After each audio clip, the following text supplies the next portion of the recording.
you like to hear about the first person in the entire universe who physically touched Rasulullah ﷺ before anyone else? She is Barakah. She's the first one to lay hands on Rasulullah ﷺ when he was born. An Ethiopian lady. She was only about 9 or 10 years old.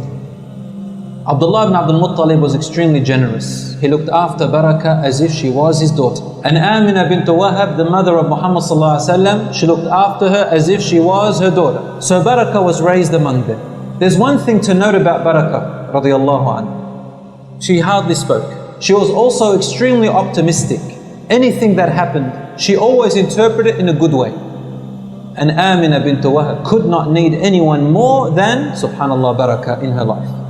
Only in about a few months, Amina bint Wahb, she became pregnant and she saw a dream as though sunlight was emanating coming out of her belly, and it lighted up the city of Mecca all the way to Iraq. So she woke up and the first person she came to was who? Not her husband, Barakah. She said to her, Ya Barakah, come here, I've seen this dream. It lighted up throughout Mecca all the way to Yathrib and Iraq. What do you think this is? And Barakah's first words were this. She smiled and put her hand on her shoulder, saying to her, Ya Amina, this is a sign from above the heavens. You have someone important inside of you. The first woman to make this good news. The first woman to work it out. In fact, the first person on the face of the earth to work out that there is an important man, more beloved and more special than anyone on the face of the earth to come out. Then came the day close to Syria, Abdullah died. Now can you imagine Amina, his wife? She was left alone, widowed, not knowing, not seeing her husband died, far away near Syria, and she's pregnant and she's sick already with the pregnancy. Hearing about her husband Abdullah dying, she was grieved for more than 2 months straight. So Barakah said to her, calm down, Wallahi, this dream that you had, remember, it is only good news, Allah is with you. They knew who Allah was. They worshipped Allah, but they worshipped alongside of them idols.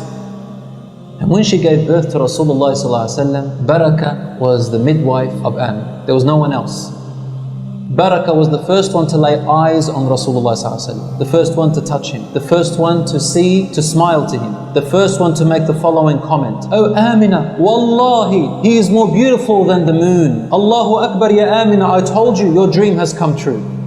Time passed and Rasulullah ﷺ became 6 years old. But Amina, she became ill in Al-Abwa and she brought Barakah towards her. She said to her, Ya Barakah, I'm about to pass away. I entrust Muhammad to you. Be to him a mother the way I was and better. For Wallahi, I do not trust anyone else who can carry this role. Barakah then went with Rasulullah ﷺ and raised him. Now she was like a mother, and those who describe the relationship is kind of a funny one. It's like this child who speaks to his mother like a friend. He used to joke with her, she used to joke with him, lightheartedly. At the age of 25, Rasulullah ﷺ became married to Khadija radiallahu anha. He said to Khadija, this is Barakah, she is my mother after my mother. So then she went and married this man, I forgot his name, from Medina, and Allah gave her a child named Ayman. And so she was known as Umm Ayman. Umm Ayman lived with Abu Ayman for about 2 years, and he died in a battle. So she became widowed again, back to the house of Rasulullah ﷺ, but this time with a child, Ayman. And Ayman was a child raised in the household of Rasulullah ﷺ, so he was among the young Sahabis.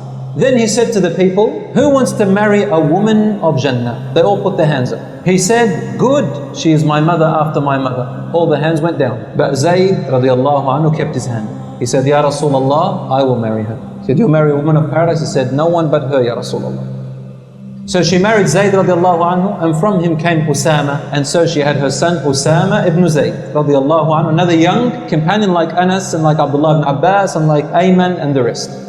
She grew up radiallahu anha, and she was one of the people of paradise, the one whom the family of Rasulullah ﷺ could not live without, and the one whom Rasulullah ﷺ found comfort with after the death of Abu Talib, Khadija and the other people around him.